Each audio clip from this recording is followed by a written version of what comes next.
Good evening, ladies and gentlemen. Welcome to the Shelley Tasker Show, coming out of Cornwall Revolution Radio.blogspot.com. It's good to have your company. And we are in association with the Camborne, Newquay and Penzance Troop Action Groups. If you'd like to join in with the live chat, click on the live chat room link if you're on the radio station page, or feel free to tweet on Shelley Tasker at the Shelley Tasker Show. This is just a new one I've started, not up to date with it, so winging it. But if you want to add any comments, please do.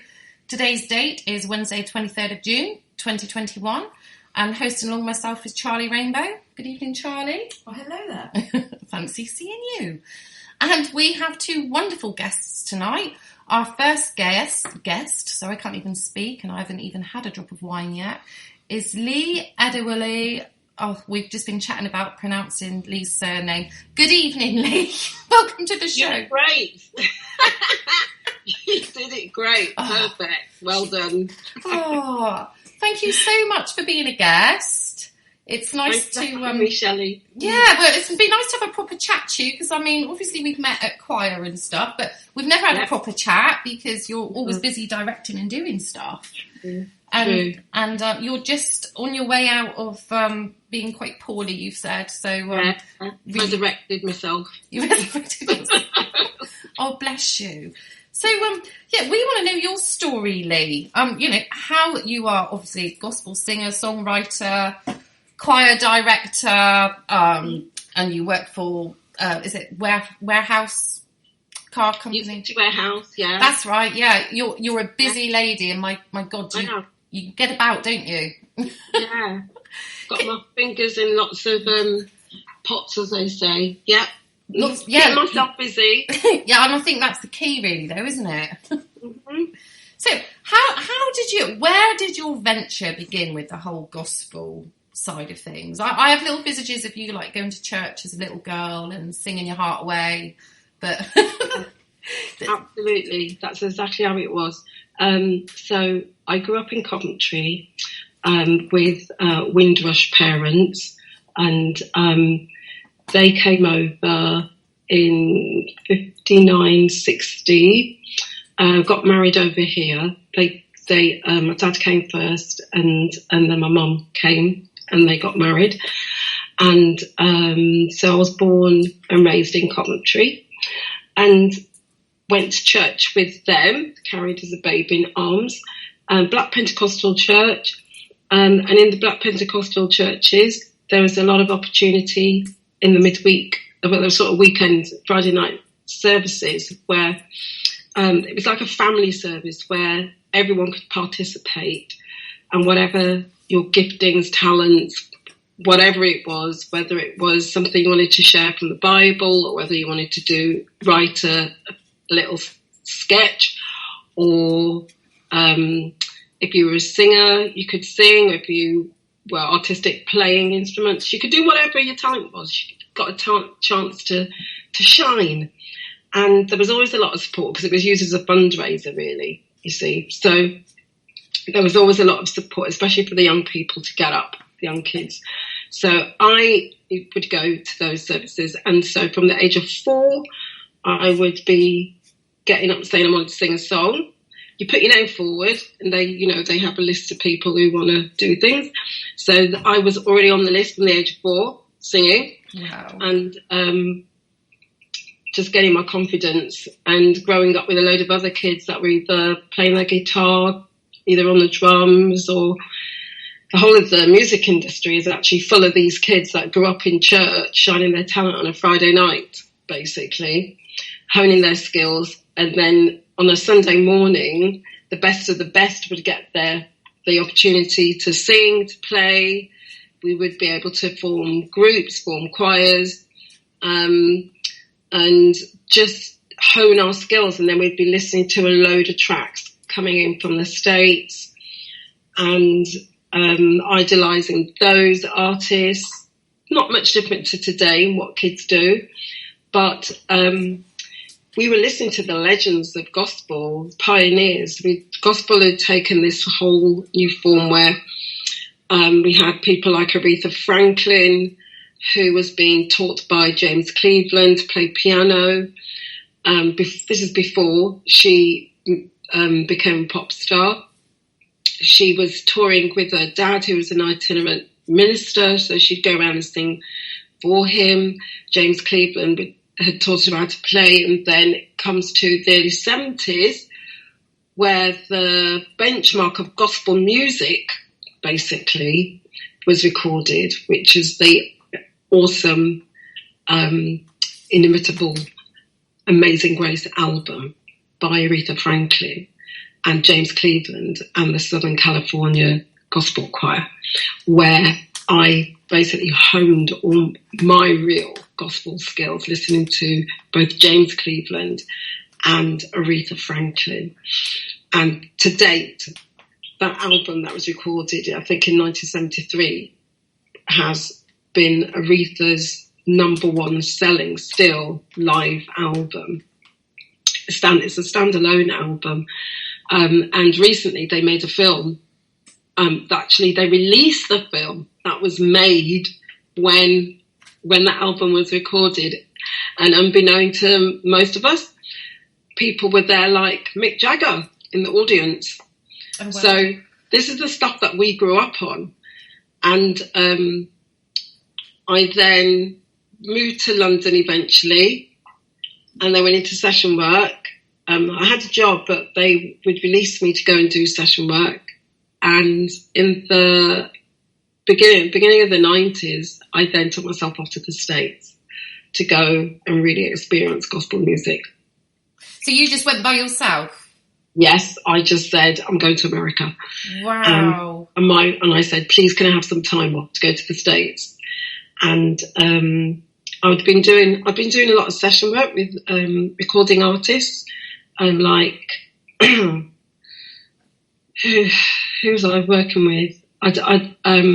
Before and after, because I was a session singer as well.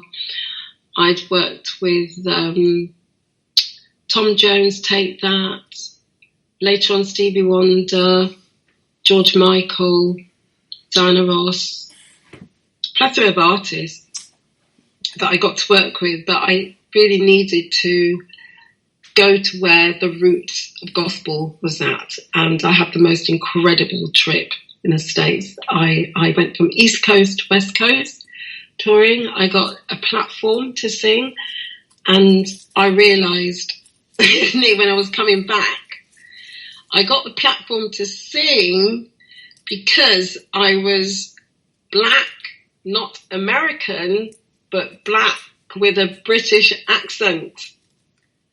Okay. And they couldn't work that one out. Yeah. So, I mean, oh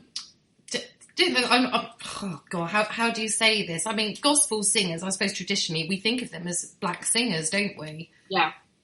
So are you saying that you don't think you would have made it if you was white? No, not at all, because I don't even say that I have made it at all. I don't say that I've made it. I say that I've had the original tuition. I was brought up in the Black Pentecostal church and honed my skills, and then went to America to hone it some more. And then I have done what all kids are doing at the moment, whether they're black or white and everything in between. They are listening to the artists that they love. They are honing their skills from the artists that they love. And they, whether they're black or white, are sounding like serious soul singers. Right. And would you say that the majority of people at the church when you went to as a child, were they black? Yeah, because I was in a Black Pentecostal church. Not that we didn't have any white people. Right. We did, but the white people were in the minority, and that was mostly because the Black Pentecostal churches had a lot of black culture, you know. So people that came in that were of another colour, any other colour, whether they were Asian or white, from any country, doesn't matter, you know. Yeah. They were more prepared to come alongside the black culture, black style of living, black style of music. I mean, whether it was soca, reggae, I mean, we would say gospel.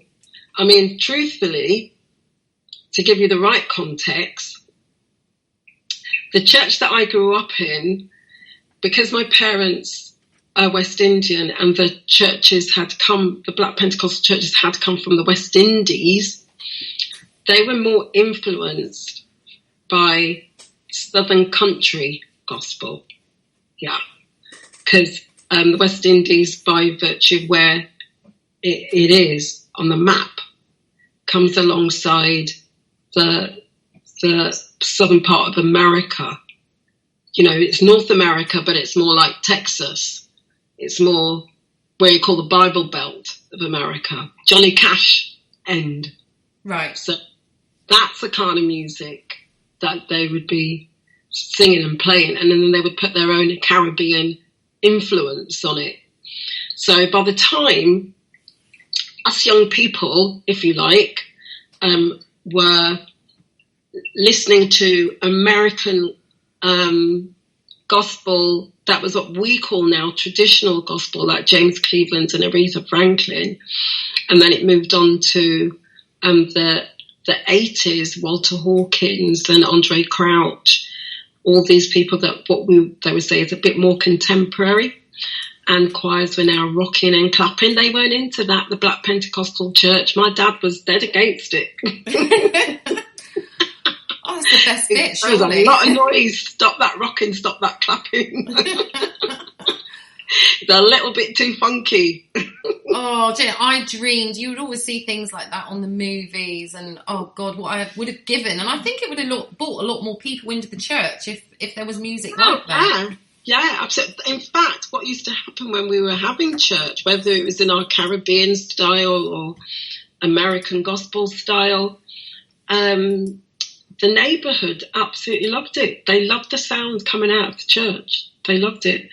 And sadly, they would be on the outside going, "Oh, I wish we could come into that." I said, "Just come in. What do you mean? It's open. It's a church, you know." But they were very conscious that this is a black church and we're not black. And I said, "It really doesn't matter, you know. It's just." I'll tell you historically what happened, how the Black Pentecostals churches were established. Sadly, when I said my parents were of the Windrush generation, when they came to England, they were not welcomed within the white churches. Because they weren't welcomed within the white churches, and because they faced so much racism, they ended up establishing their own. And that's literally what happened. It came out of force rather than desire. Because they couldn't integrate, they got together. They would rent somewhere, rent premises, and then when they could afford it and they had enough money, they would buy a building. Yeah, that's basically, you know, how they flock together and set themselves up. And the irony is then they create this incredible sound, this joyous sound, very uplifting, very captivating. Then there's people on the outside saying, "Oh, we'd love to come to that." And we're saying, "No, come in." You know, so yeah, we did have white people in our church. Most definitely we had white people in our church. It's just that the blacks were the majority, that's all. But they have, as a result of this wonderful opportunity, sent a lot of people out into the music industry. Yeah, there's tons of people that have grown up in church now, frontlining in music. When you look at the backing vocals behind a lot of the singers, they're gospel singers, and the musicians are gospel musicians. They have the feel that makes that music really, really go. Oh, it's got to be the most uplifting music ever. That's what it's supposed to be. It is supposed to be, you know, bring you joy. And there's a great depth to it because traditionally gospel itself, which is good news, is music about hope. And this is why it was necessary for me to go to the States, because the essence of gospel music, traditional gospel music, has been born out of a lot of pain, a lot of suffering, a lot of holding on and believing that, you know, people will get their justice, get their freedom spiritually, physically, emotionally, that people will be free. So it's not letting go of hope. It's not letting go of hope. And that's why even when we meet as a choir, we are so touched by the music when the Falmouth Community Gospel Choir, you know, get together and we sing those songs. They have come from a place, they've been written and developed from a place of deep emotion, you know. So it's the Bible talks about crying when people cry and laughing when people laugh. And this is what this music is. It will get down there with you, whatever your emotion is, whatever your experience is, whatever it is you're going through. It will be right there with you to encourage you or to rejoice with you. So it'll be get happy or hold on, brother, hold on, sister. It's not going to stay the same. Things are going to change, you know, and we can definitely get down holding on to that for this whole COVID situation. Yeah. I mean, can you tell me about how the gospel choir formed, Lee? Yeah, so I came to Cornwall 2000. I followed my husband, who was already working here. He's a medical doctor. And because his stints were on 6-month cycles, I thought I'd come for 6 months with my daughter, who was then 4. But as you can see, I'm still here. Some 20 years later, yeah. Got smitten.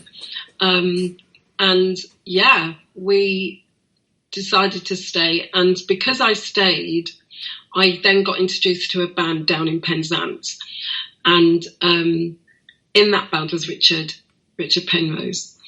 And he'd not long come back to Cornwall from Salford because he'd not long finished his degree, but he came back and rejoined the band that I was then invited to do some backing vocals in. So that's how I met Richard. So probably about a year or two later, after I had my son Isaac, we decided that we would work together as a duo and do weddings, which is what I had been doing in London. I've been singing at wedding ceremonies, and Richard and I thought, let's get together and do that.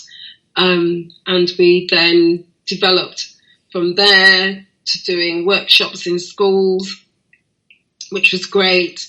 And as the years passed and gigs were coming and you're getting low season, which is after Christmas, there's nothing. In year 2013, when I could look, well, it was actually 2012, I looked in the diary and there was nothing for about 3 months after Christmas. So we decided to do a 10-week spring gospel workshop. That's what we decided. We'll do a 10-week spring gospel workshop for the grown-ups because we're normally doing it in the schools. I just advertised it on Facebook so that any of my friends could see it and come. And about 4 weeks in, I think it was about 4 weeks in, people were saying, why are you stopping this? And we'd done it on this random time on a Wednesday morning so that it didn't cut across anything else. We knew we were free, but we thought if anything else happened, like a gig, we want to be free to do the gig. Of course. We knew we wouldn't get a gig on a Wednesday morning. So that's why it's this random time. And we knew we needed to rehearse in the evenings and gigs were at weekends. So that's why it was set up like that. And so it continues. It's just grown and grown. Simon Neal, who's a good friend, he'd seen me singing various jazz bands doing stuff and said, could he come and record the choir? So he did a video and he invited us to open up at Kimberley Park. I think Kimberley, was it Party in the Park, whatever it's called, I can't remember what it's called. They do, Source FM do something in the park from about May to October. So he asked the choir to come and open up. And I said, we're not a choir, we're just a workshop. We probably only know about 5 songs. He said, doesn't matter, come along, come and open up, it'd be great. He loved what we were doing. So we went and opened up, and then Steve Hutt was there. Steve Hutt's a promoter for a lot of celebrities. I don't know if he's doing it anymore, but he's local, heard the choir in the park, and then gave us another booking to open up for Carlton. Can't remember his last name, but he's really famous. He's a guitarist. All the guitarists know him. And he's played for people like Steely Dan for a long time. So the choir then opened up for him and Emila, and then our next booking was from Dania. I think Dania's one of the execs at Hall for Cornwall, or was, and she booked us to open up for oh gosh, what's his name? His name's just gone out of my head. He was with Jazz Warriors, saxophonist, and they were doing the 50-year celebration of Dr. Martin Luther King's I Have a Dream. He was on tour. So he needed a gospel choir for Hall for Cornwall. So that was our 3rd booking. Wow. Small. And we did, and after that, I think we did Children in Need down at the Maritime Museum. I mean, it was quite ridiculous, thinking we were just a 10-week workshop that is still going. And we've had well over 100 people pass through the choir since then.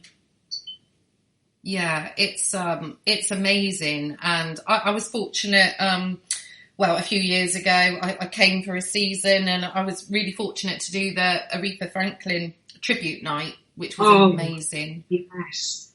Oh, but it was interesting, the build up to that, because I know your motto is, if you can't sing, come anyway. Which I find it's lovely. I mean, have you had to... Sorry. The choir, you have to remember that the choir for me is a workshop. And the workshop is about people who want to sing and want to understand, how do you create that gospel sound? Where does it come from? You see? And you believe everybody is capable of that? Yeah. Some. We're all starting at different points. I have grown up in it, so it's already in me. Yeah. And if I'm living in predominantly white Cornwall that has not grown up in a black Pentecostal church, then one has to learn. But I mean, have you ever had to say to anybody, I'm really sorry, you're out of tune, you're terribly out of tune, you can't join us? No. Oh, that's good. No, because those choirs exist already. And that's why it's so unique, isn't it? Because everybody's invited and everybody's welcome. You just need to bring your enthusiasm, really, your willingness to be coached, to be teachable. Yes. That's, one can learn if you can allow yourself to be teachable. That's it. And practice. If you're serious and you practice, you will develop. So that's with anything, really. We're at different starting points, and for some it takes more work, more understanding, and more, dumbing down and getting on to get what you want. But I say to people, I am a vocal coach, so I say to people, it's like learning to drive. There's a lot to take on board all at the same time, and you want to have people just jump in their car, slam the door, turn the key in the ignition and drive off. That is not the experience of someone who's just learning to drive. No, I had 88 lessons. Made a lot of money out of me, and I'm still useless. But hey. You see, and then there's still a lot of people who've got their license and they're still bats. Exactly. You know? It's a weird thing. I have my philosophy first on singing is that singing is really important for people. You know, it really isn't about how good a singer you are. It's about the fact that you, as a human being, need to resonate sound. You actually need to resonate sound. You need to let sound out because it's emotional. It's a means of expression. And to not allow people to do that is to stifle them. And it's not fair. I always say, no one needs to complain about your singing unless they're paying you and they bought a ticket. Absolutely. I do always remember being at school, actually, and one girl being turned away and they said, "I'm sorry, perhaps you can try again next year." And I really felt for her. She was only about 7 or 8. See, well, I can understand when they're, you know, not everyone can go and sing for Truro Cathedral. It's true. They are creaming off the crop. And that's understandable, you know. However, there needs to be room for everyone to sing. If you are not the best singer, that's okay. You don't need to try and get into the best choir. You just need to get somewhere where they're happy to have you. That's it. And that's my choir.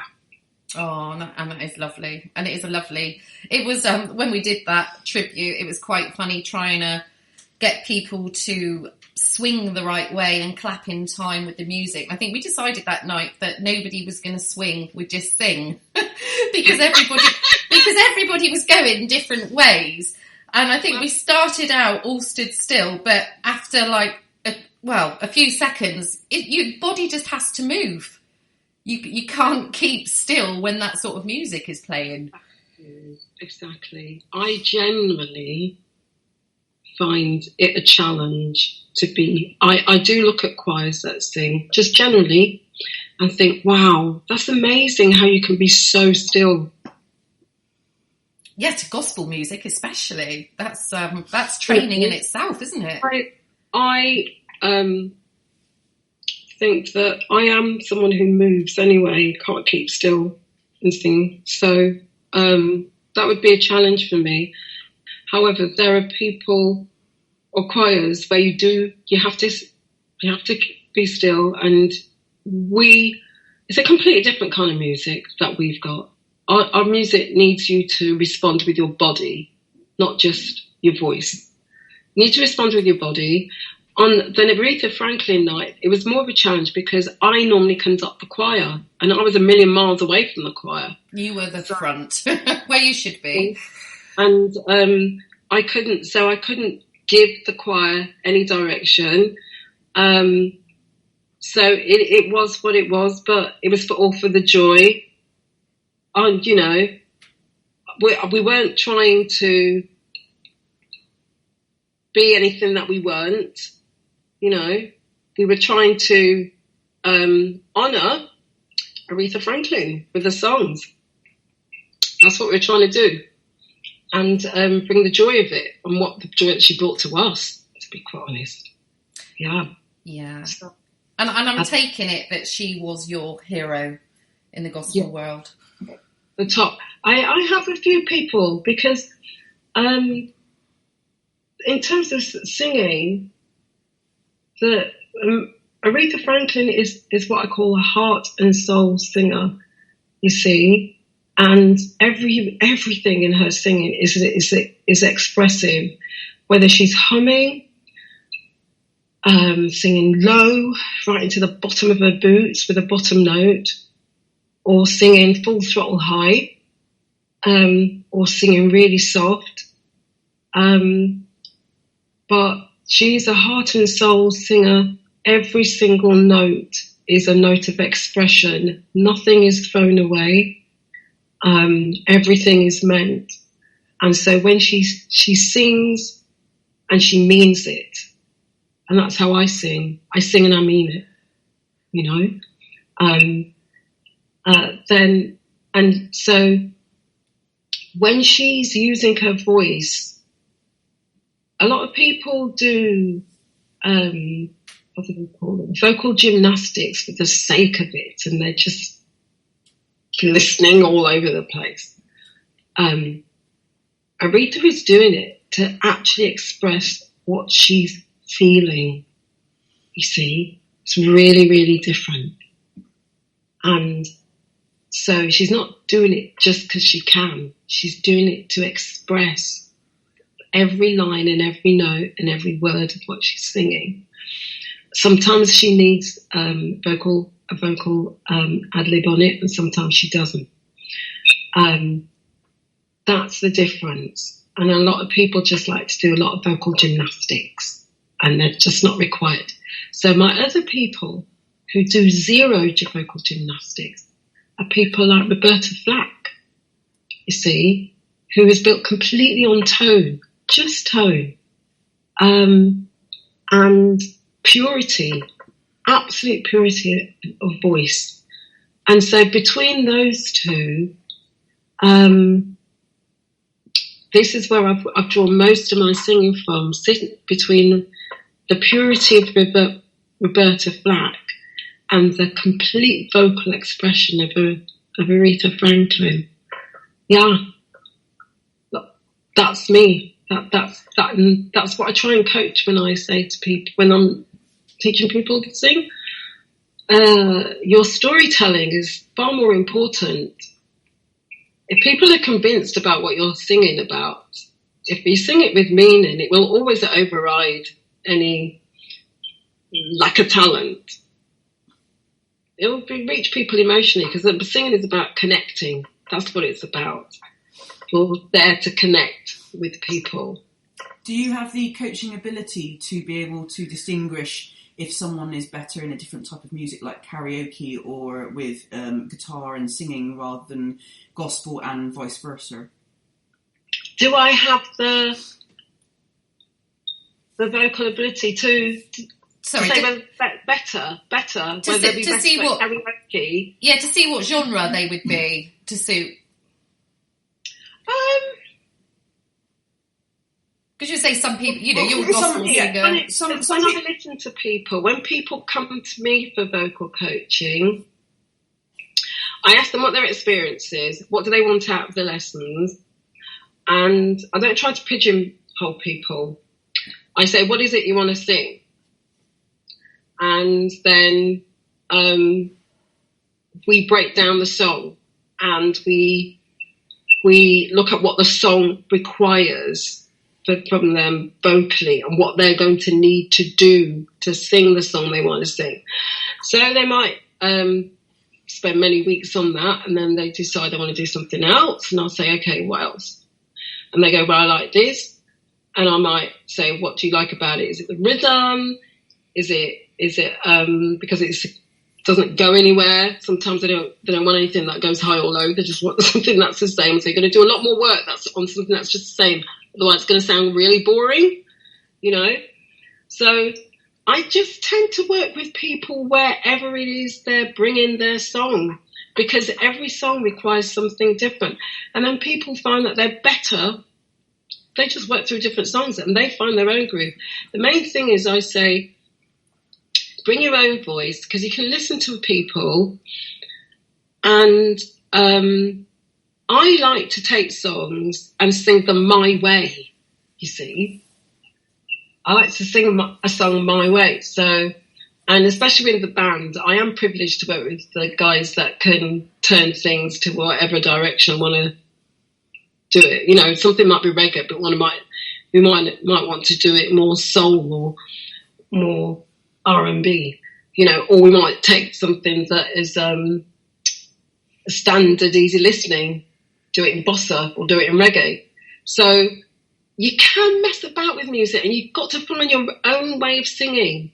I say, go to Spotify, pull up a tune, see how many people have sung it, and see how they've sung it, because everyone will always sing it the best way that suits them. Yeah. And you've got lots of songs. Is it SoundCloud? I've been having a nose earlier. I've got to do my research, Lee. I don't know too many dark secrets. But so you write songs as well. Yeah. And I'm presuming when you do your gigs at weddings and stuff like that, do you do a combination of covers and your own stuff? No. What would happen is at weddings we always do covers. The party band doesn't do anything anymore, but I do weddings, I do the ceremony, and I do the wine reception. Is this under the Grace Notes? It's still under the Grace Notes, but it's called the Gospel Wedding Singers. Okay. Gospel Wedding Singers, and I've done this for the whole time. I've never not done it, but it's just that we do more of it, and we are making people more known that is available, because people don't realise they can have that for their wedding ceremony or their wine reception. So we are bringing a more soulful experience in their ceremony, making it more inspirational, more uplifting. And we've had more requests since the COVID thing because people can't sing. So between the vicar, there's nothing in terms of sound of song. So the big bookings that we've actually had of late have come because they can't sing hymns or anything. So I've been asked to come and rescue the day. What a great idea. Oh, sorry? I said, what a great idea. It only hit me. Well, we were always there. We were always there. It's just that people have... And I think also what happened with the Kingdom Choir doing their song at the royal wedding for Harry and Meghan, people have become more aware as well. But that's never not been going on. It's always been going on because I left London doing that. So we are really focusing our business now on the ceremony and being really joyful and uplifting and helping people. I think in the olden days when there was an old Sunday school and more people knew hymns and went to church, it wasn't so much of a thing. But now we find that you go to weddings and no one wants to sing. Not really, or they don't want their voice to be heard. That's the word.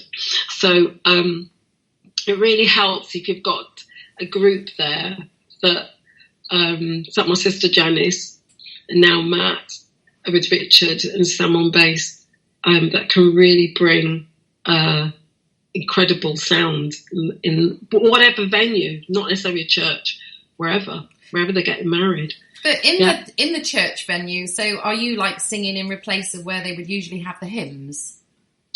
Both. Right. Sing the hymns to lead. In the old days when they used to sing hymns, as in pre-COVID, we would lead the hymns. But now we are singing the hymns. And because I just did one 2 weeks ago,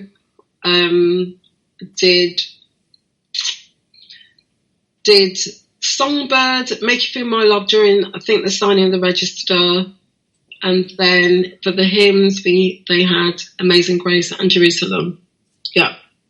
Oh, but it must be so hard for people not trying to join in. I would find it really hard stood there and not being able to. I know. Yeah, I know. They were there with their masks as well. I know. It only hit me on Saturday, actually, because me and my mum were driving and we pulled in for a car to go by and realised that there was a wedding taking place, and because we haven't had much excitement lately, we got out and we decided to watch. We were like total weirdos across the road. Photo bombing. Yeah. Well, we stood across the road, but me and my mum actually both got quite emotional because I think we realised actually, just other people's happiness is such a blessing to see other people happy, isn't it? And it wasn't until we saw them all walking in and all the bridesmaids had their masks on, it hit me gosh, there'd be no singing. We are in such a weird time. Honestly, such a weird time. But yes, I've got one on Saturday, and it's like every single wedding is hanging on tenterhooks, waiting for the last word to spill out of Boris's mouth at the moment. Waiting. 6 o'clock is the announcement. Are we getting married still or not? Or what kind of wedding we'll be having? And it's been so stressful for everybody. unbelievably stressful. You know, it's a huge industry of people affected, and all the planning. So, yeah, I've got one that's going ahead on Saturday. You know, so we are doing the ceremony. Richard and myself are doing the ceremony. Don't think we're not doing any hymns. Not doing any hymns because this is a civil ceremonies. You're not allowed any hymns. Right. You're not allowed hymns unless you actually get married in church. Oh. So we are doing 4 songs in the wedding, and then we have a couple of hours of provision with music, where we're giving them music out on a beautiful day. Pray the sun shines. Oh, yes, because all their guests have got to be outside. Sorry, did you say civil as in it's like a gay marriage and they're not allowed to sing? Because no. It's not counted as a proper marriage. Or civic. Maybe I should say civic rather than civil. Civic, where it's the registrar. It's not a church. You know, if you're not in a church building and there's no vicar, it's civic ceremony. So it's just the registrar that's doing the wedding, which means it's more of a legal setting rather than a religious setting. And because it's not a religious setting, you're not allowed to have hymns. So during the COVID time when they said that churches were closed and weren't allowed to sing, did you get past that, or were you in the same boat as everybody else that you couldn't do it? Didn't do any. The first wedding we did was 2 weeks ago. Oh my goodness. 2019. And I mean, are you a regular churchgoer, Lee? I am. So, I mean, the effect, and I just think, I don't want to go too much down the whole COVID route, but I mean, for people, their one place to get out, I just found it absolutely heartbreaking that they couldn't go to church. Do you know what churches, everything that COVID had knocked out, basically, you can't, it's about community, it's about chit-chat, It's about getting together, it's about singing at the top of your voice, it's about hugging people. What I didn't understand is what resounding sound of noise and, you know, community. It's been awful. What I didn't understand is why people just didn't start doing it outside and then singing outside. Well, yeah, because you still got a social distance. Even now, the choir is in the park. The choir is in the park. I've shed so many tears, I can't tell you, because I need to sing. I need to have my choir. I need to blast out that sound. That's why we meet in the first place, because life is full of issues, problems, challenges, and the one place where you feel like you can just go and let off the steam and sing is on a Wednesday morning. I didn't realise that you were back. Otherwise, I would have been there today. We are in Kimberley Park. Since when? Well, since they put the canopy on. So if there's any inclement weather, the gear, Richard's gear, doesn't get damaged. So, June, first week in June. Today would have been the third week that they've been in the park. Social distance, we can only have 30. So, but I said we can only have 30. It's a public park. I mean, they can only have 30 around. You could have 2 groups of 30, Lee, or 3 groups of 30. There's always ways around it, I think. Yeah, this is what I say to people. It's just crazy.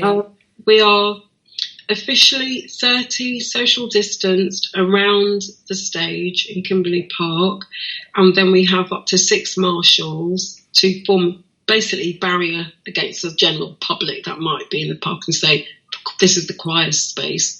The council are giving it to us. I mean, we went through so much last year, all the risk assessments, loads of form filling, talking to the council, God bless them, Richard and Emma in the council that have given us 100% of their backing.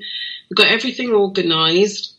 Then Boris brought in his rule of 6, which is absolutely crushing.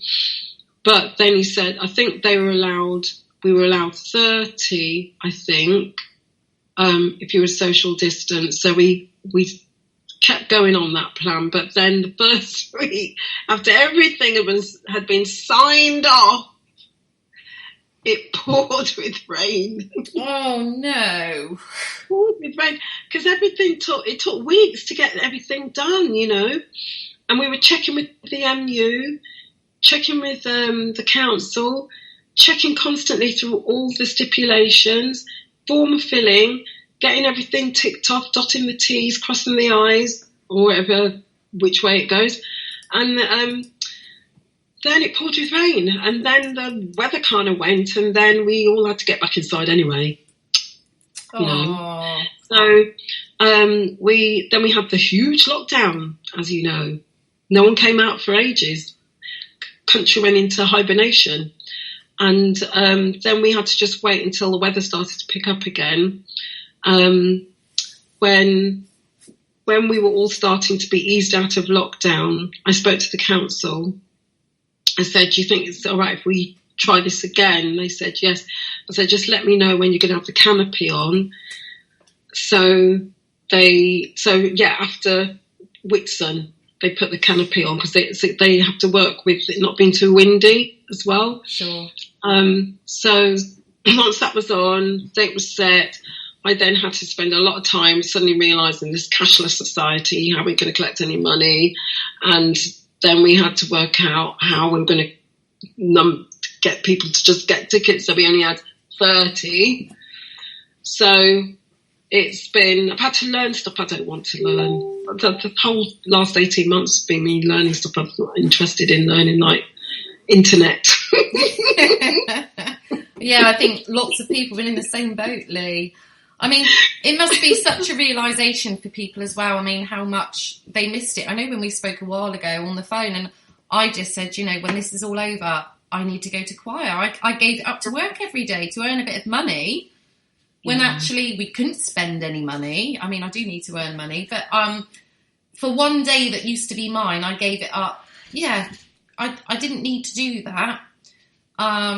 And I really, I love singing, and I think everybody there does. Otherwise, they wouldn't be there. You know, it's singing for everyone. Yes. Yeah, and it's worth being in your choir just for when it's your birthday and you all sing happy birthday to that person. That's just like being at a private gig. I'll never forget the first time I was there and it was someone's birthday and everybody's dancing and you're improvising. Oh, it was just amazing. See, any song you can turn into gospel. It's joy. It's just joy. And we need that. We need it, you know. If you've got pain, you don't remember it. If you've got troubles, you don't remember it. If you've got problems, you just don't remember it for those 2 hours. No. And I mean, I hate to be like, negative, but I mean, I do believe that there is going to be more lockdowns. I think it's going to be a continuation for a long time yet. How do you see the choir going ahead with this? Is it something, do you think you'll get to the point, Lee, where you'll have to say, do you know what, I'm just going to have to bend the rules a little bit because it's just not right? You're outside, and even to ask permission to stand up in a park that anybody can walk through. Well, this is true. The whole system, it's anyone can walk through it. The only thing is that we wanted to commandeer a certain amount of space around the stage, and we wanted to use electricity, so we had to ask permission. But I say to people, it is a public park, and you can stop you coming into it. Nobody. So that's it, really. But I'll in just terms come of and managing pitch the up. actual space around, being responsible. Who am I responsible for in two? I can say that I have got up to 30 people socially distanced that I know that have specifically said that they want to be there. Anybody else, they're marshalled round the fringe. You know, they have to stay round the fringe. If they want to sing, that's up to them, but they can't come into where that's designated space that I have been made responsible for whilst we're operating. So, yeah, I mean, you know, people can't stop you going to the shop unless Boris has told you to stay at home. So. Not yet. Excuse me. I said not yet. I know. I mean, I thought this must have been this morning. I was thinking about your civil liberties. Yeah. You know, how we'd sort of like all been steered and told what we couldn't and couldn't do, and where we could go and where we couldn't. I was thinking, gosh, this is just reflecting and looking back, you know, at what we've had to subscribe to, really. Oh, definitely. Over the last more than a year. But I don't know. I don't know about lockdown. They're trying to see how people can function with vaccinations. I've had both jabs. I'm still breathing really. You're still breathing. You haven't grown an extra head. Oh, so I mean, I noticed you did a Christmas Zoom like video of a Christmas song, and that was amazing. That must have been so hard to put together. Oh, do you mean for the first Noel that we did for St. Petrus? Yes. Yes. I mean, are you just muting them all? Cannot lie. I'll tell you how hard it was. Richard said, I didn't realise this was so challenging. That's when I knew this is not just me. It really is. It was tough. It was very hard. And but hats off to everyone that had a go. I just said, have a go. Everyone sent in their recording with a disclaimer: do not use if you don't want to. You know. Sure. And Richard just sprinkled stardust over it because he's a genius. Yeah. Yeah. Yeah. He mixed it. He produced it. He created an amazing video out of it, and I was like, how have you done this? Well, it worked. It was genius. I mean, I've seen a few people get together, but all of those people, oh my gosh, it must have taken hours. Well, yeah, I think like I said, everyone's had to learn to do stuff they didn't really want to learn, and by the time we got to we started off with Amazing Grace. And then that happened right near the beginning of lockdown. So they'd had their first attempt and realised, oh my gosh, this is hard. Because everyone's hearing their naked vocals rather than hearing music and the whole choir. You literally send in your own voice singing. Quite daunting. And it's the antithesis of being in a choir, because you join a choir, so basically your voice is blending in with everybody else's, and you don't necessarily have to show out as an individual. Where for the purpose of creating these productions, every single person has to send in an isolated take of their own voice singing. It's really raw.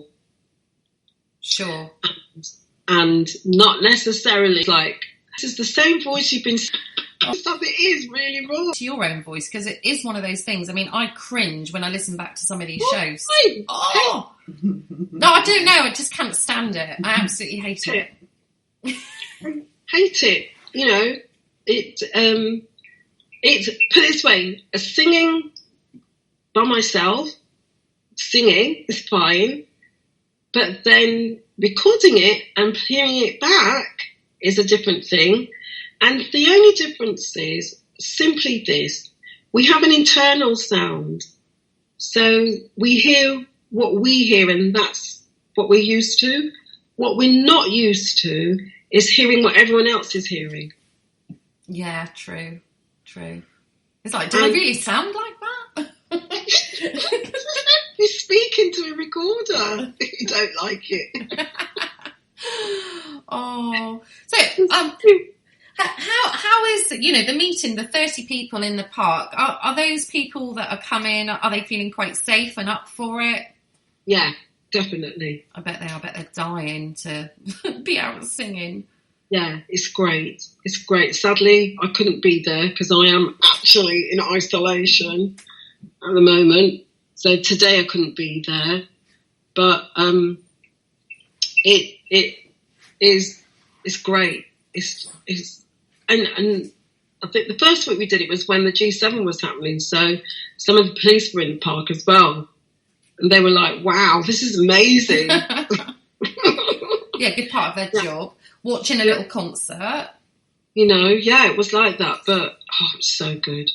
Just so good. It's just so good. I can't even begin to explain it. It's like, it's such tonic.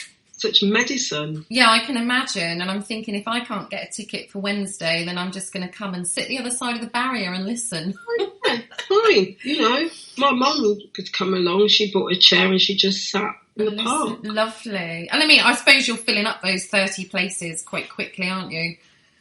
Well, we've told everyone to pace themselves so that everyone gets a chance to come. So people wait. People that have already been. The tickets get released on a Friday to the choir because we have a lot in the choir. We have about 60, 65. Right. It's probably about 70 at the moment. But the last time before COVID, the average attendance was between 55 and 60 in the choir on a Wednesday. So we just say to people, not everyone's around and not everyone can come, so it's not that crushing. So definitely, if you wanted to get a slot, just the tickets get released. I put it on the choir WhatsApp on midday on a Friday. Those that didn't get a chance to get there the previous week, basically. They get to jump on simply because the other people wait. They wait until Saturday and Sunday and then see what places are left. And we just said to people, look, if you've been last week, give other people a chance this week. Oh, that's a really good way of doing it, isn't it? Yeah. Really kind, yeah. Yeah, so it's just make sure everyone can get a turn to get in the park. Oh, yeah, well, just roll on when things are back to normal, because... And marshalling as well, so, and the marshal places are free, so it just means just don a yellow jacket and, you know, just be around the choir. But it's still in the choir, you know, just with extra places if you like. Yeah. So lovely. So what's the name of your website is soulsisterly.com, is that right, Lee? Yeah. So anybody, we have to round up because we are running out of time. That went quick, always does. So yeah, follow Lee. She is the director, founder of Falmouth Community Gospel Choir. Check out their Facebook page. And thanks so much for coming on, Lee. It's been a real pleasure. Thanks for having me. No, it's been nice to have a little bit about your history and stuff, because you're just always the lady at the front there, dishing out orders. Thank you, Lee. Yeah, it's trying to dish out orders. No, I think you're very much respected. I've got much respect for you anyway. But so we're going to play one of your cover songs that you sent to us. Yeah, that one I recorded that with Sam and Richard in the lockdown. Right. Oh, it's beautiful. I listened to it earlier. So we're going to play out with that, guys, and we'll be back in a couple of minutes with Cassie Sunshine. And thank you so much, Lee. And I hope that we'll catch up at choir. Okay. See you soon then. Take care, my angel. Thank you. Bye. Bye. Bye. Oh, that was lovely. Right. So we'll put on Lee's cover song. We'll be back in a couple of minutes.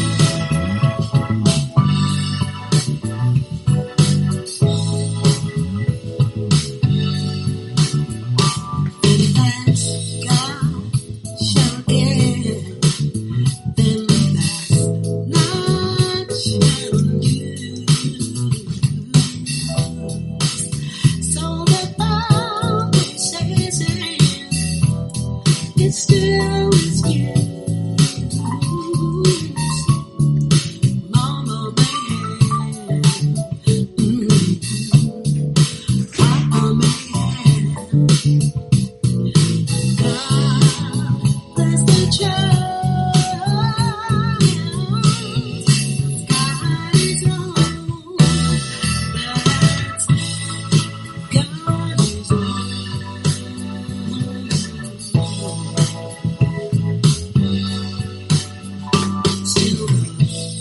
strong and small, once the weak ones fade.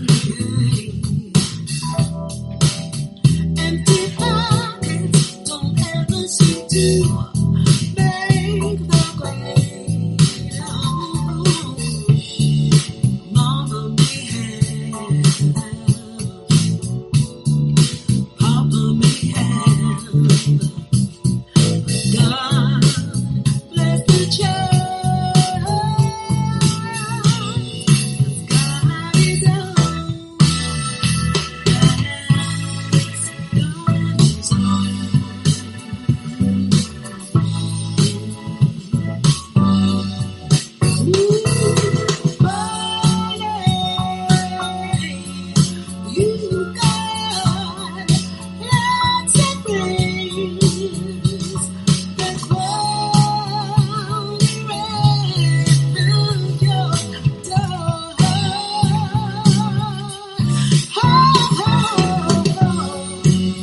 When the morning's gone and the sky gets, they don't ever seem to come around the mind. Rich relations get cracks and bread and sand. You can't help yourself, but don't ever think to talk too much. Mama may have, Papa may have, but God bless the child. The sky is on. God is on. Yeah.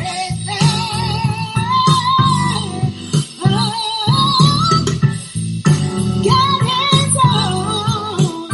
Yeah. God is on. You better get your own.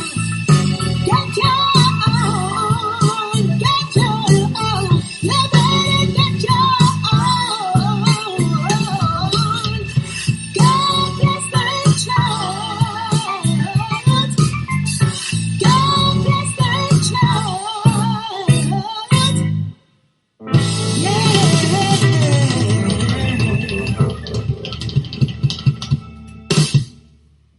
Wow, great cover there. God Bless This Child by Adewole, I never say that right, and Richard Pierce. So please check out their page, guys. So our next guest, going for something totally different now. You might see we're trying to change the structure of the show each week, trying to get some local people in and not have it so wholly focused on COVID and all the negativity. Anyway, we'll get on to the negativity now. We've got a great guest now. She's got a huge following. She's outspoken. She's passionate. She's a bit of a comedian. And she's a truth journalist. So just bear with me and we will get Cassie Sunshine on the line.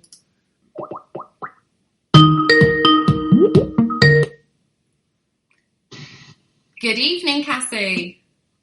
Hiya, can't see you. You might want to choose your turn your camera off, sweet, just for not broadband, bandwidth, just in case we get any problems. How do I do this? What, just turn on? See the camera icon? If you just click on it, there you are, you've gone. I preferred looking at your face, but... Oh, okay.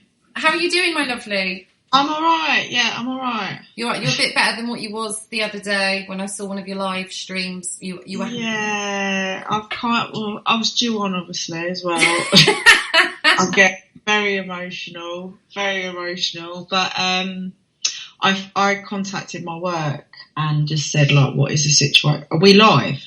Yes, we are. Sorry. Let before we go into that, Cassie, let's give our listeners a bit of an update. Where you are, where you come from, how you got to where you are now.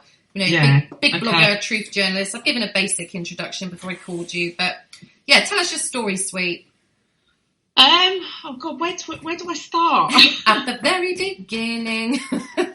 When did have you always been a truther, or is it since the whole COVID stuff? I don't like the truther label. It's got so many connotations now.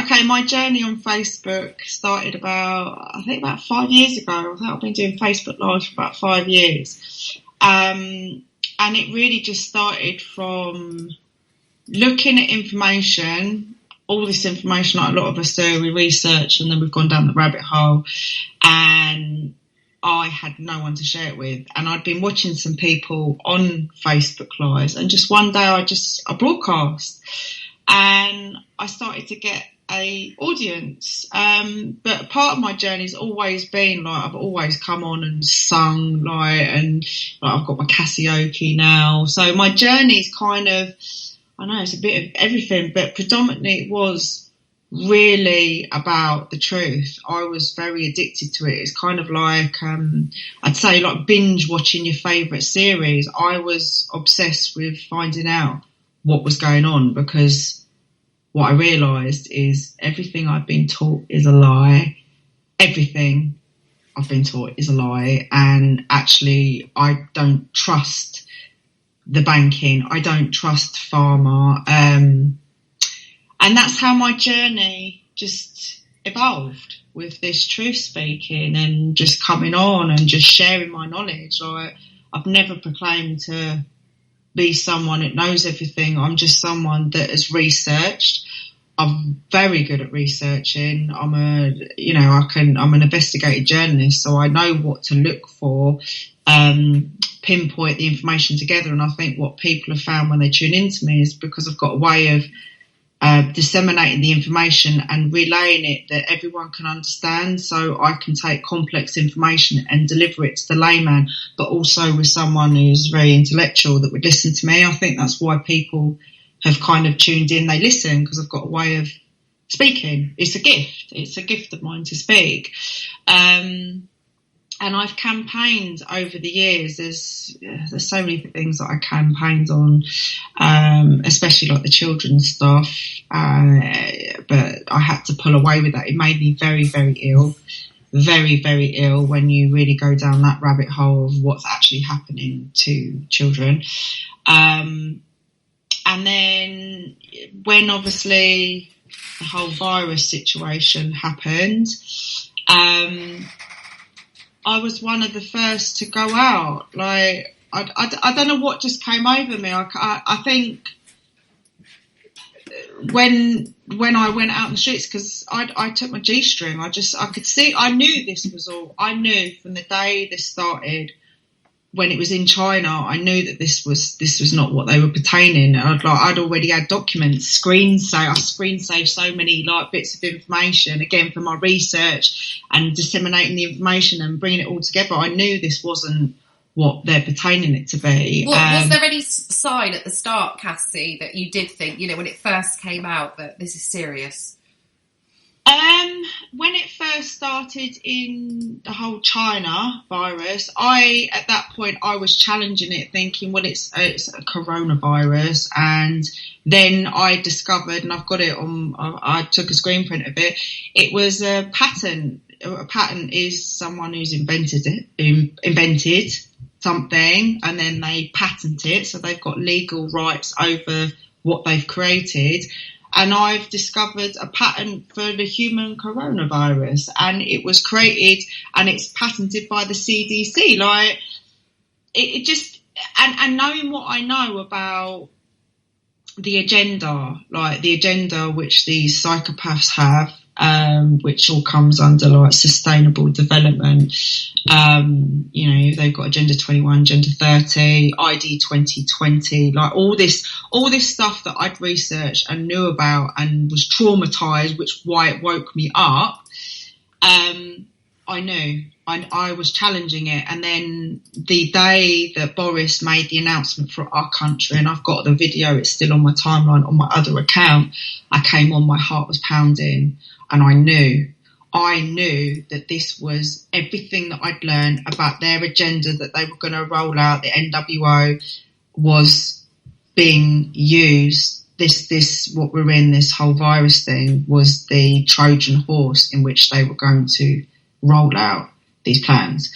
And that's when I grieved. That's when I felt immensely like I broke down. I knew I like was grieving. It was like, this is it. This is never going back to normal. And I came out and I did a video, and this is the thing, like when I do videos like this, I'm speaking to you and I've got this professional tone and I'm all various, because that's what I used to do in the early days. I would disseminate information and come on and be really hard hitting, and everything that I spoke about was always backed with like facts. I would come on and I would screen share and I would educate people on the truth, because it's not a theory. I'm proving this information. So yeah, when this thing hit, and then I saw the opportunity to get out in the streets, that's when I said to my friend, do you want to go to, I'd seen one of the rallies and there weren't many people there, and it was the first time I got up and actually spoke. Now, bear in mind, people like obviously see me that I've been doing Facebook for 5 years.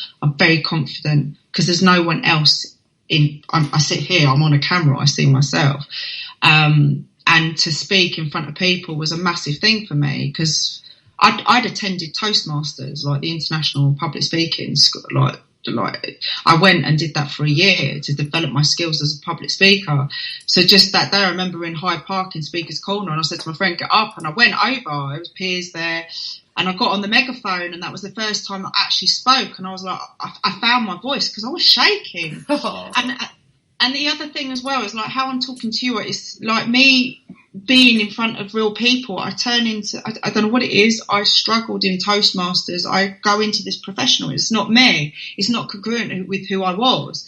And that's what started my journey with the whole getting out on the streets and the rallies. And just one day I've turned into a bit of a comedian now, is I could see the farcical in this whole face covering, as long as it covers your mouth and nose. And I thought, right, well, my G-string covers my mouth and nose, doesn't it? And that's what I took with protesting. And I went out as a symbol of, this is where we're at. This isn't about a virus. I might as well wear my G-string on my face. And that's when I did the Keep Britain Free rally.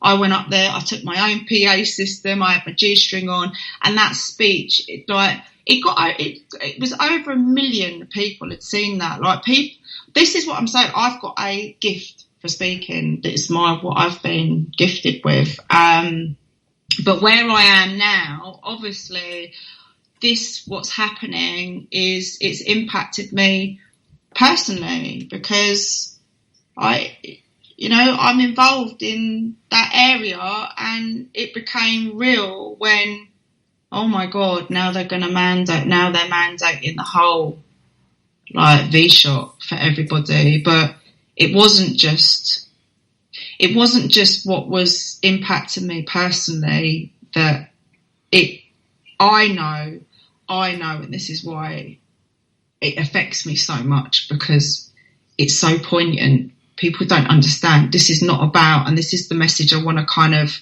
go with now, because they are branding anti-Vias. As soon as you can see it with the media, anti-Via straight away, it's a label, it's NLP. People have this negative connotations, they'll disregard you. This isn't about anti-V or pro-V, this is about informed consent. And in our law, in medical ethics, in this country, we've never, ever mandated V-shots. And the government are now going to make it mandatory for you to do your job. And as I say, like my journey of knowing the bigger picture, that's why I react the way I am, because I see it. We're surrounded with people that are not awake. There's that saying, it's Stephen Covey, like he's in the psychology, 7 steps to highly effective people. And he talks about you've got like the workers, the managers, and this is what I like a metaphor is the people are in the jungle, they're in the dense jungle and they're chopping down the trees and they're making progress somewhere, and then you've got the leader that's up on top of the ladder and they can actually see, and they're shouting down to the managers saying we're going the wrong way, but the managers are like no, we're making progress. And this is what I see, is I see the bigger picture. I see where this is going. And this is dangerous. This is so dangerous. It's so outrageous. And And because of what I know about how the law works, so they're currently running under the Coronavirus Act, which is a piece of legislation akin to what they had in the Second World War, which is the Enabling Act. This is how that all came to power with the Third Reich, is that we've got this piece of legislation that was created. Now, that falls under the Control of Disease Act of 1984, which is primary legislation. You've got the primary legislation, then they've got the secondary legislation down here. And because we're under an emergency, they don't need to debate things. This is, honestly, the amount of information and what I understand about what's going on is that by them trying to say that they are going to push through a mandatory V, can't, because their primary legislation under 45E clearly states you cannot mandate a B shot. You cannot mandate it. And it goes against medical ethics because, again, I'll reiterate, this is not about anti-V, this is about informed consent. I'm not anti-V. I was a pro-V person. I had them all. My children had them up until 3.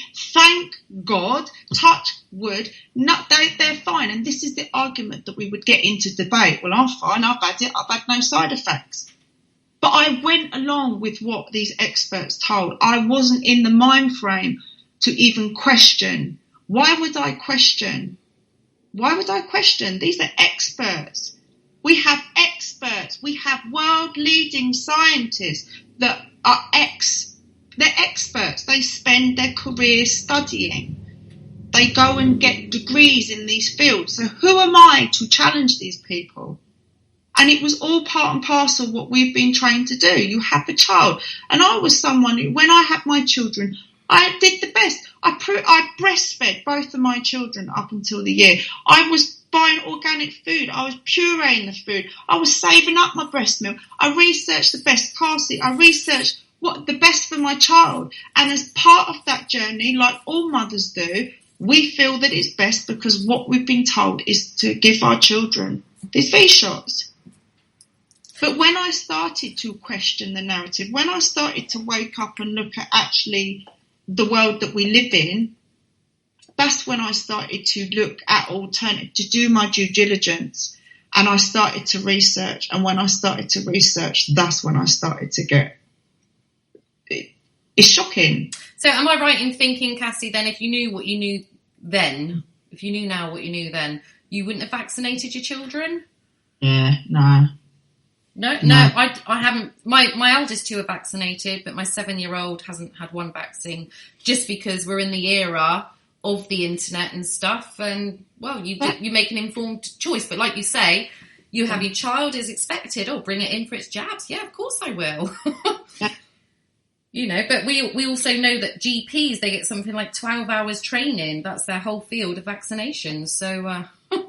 Oh, that's similar to their 10 hours of nutrition training. Oh, right. Yeah, and this is the interesting thing. It's like a doctor has been trained by Big Pharma, and purely what they're there to do is to, what is your symptom, and then what is the course of treatment.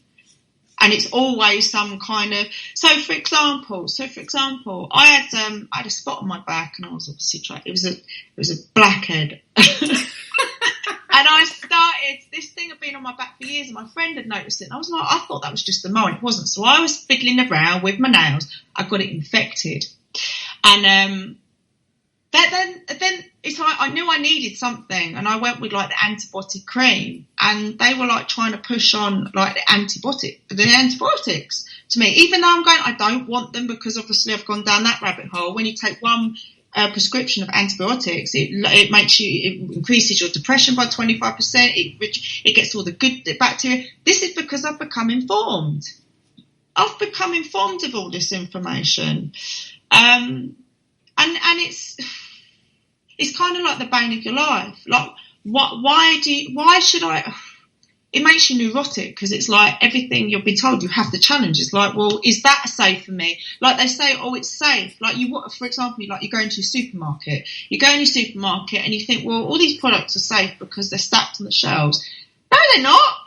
No, they're not. They're not safe. Look at the ingredients that are in them. When you look at it, it's like, oh my God. And this is what they're doing now with the whole V-shot. They're safe and effective, safe and effective, safe and effective. They've been tested by it.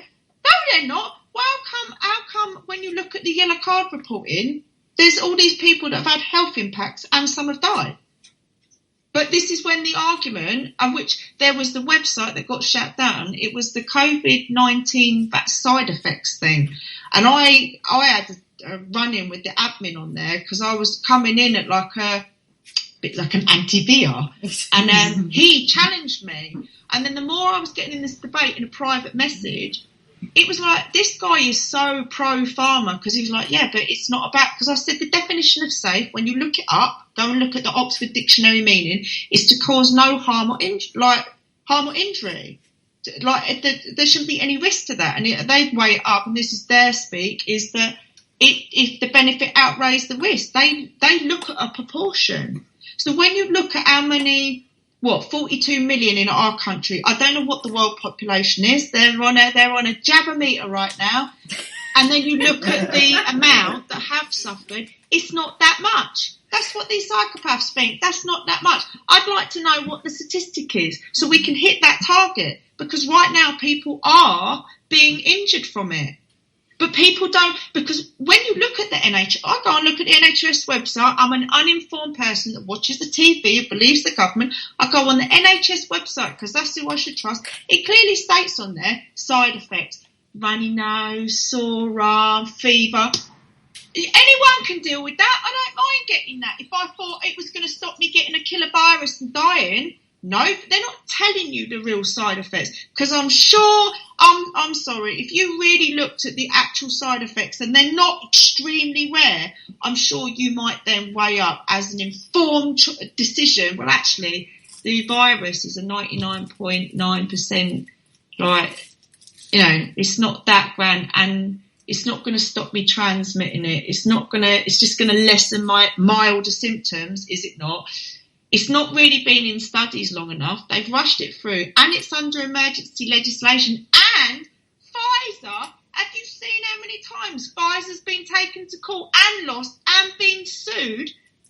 I don't trust that company. I'm sorry, I don't trust that company and their product. So right now, I'm making an informed choice, and under medical ethics, I don't want the treatment. This is where we're at, folks. But no, if I was to go on the likes of this morning, with the likes of Piers Morgan, he's going to brand me an anti-VR because I'm stupid and I don't know what I'm talking about and I'm irresponsible. That's what they want to play. I'm sorry, I'm an articulate, intelligent woman who knows the truth, nothing but the truth, and I speak the truth, so help me God. And what this is about is an informed choice. And if they push this through, this is the point we're at right now. They've had a debate, they've had a consultation, they've decided, even though 57% said they don't want it. Hold on a minute, I thought if we were in a democracy, isn't that how they win seats?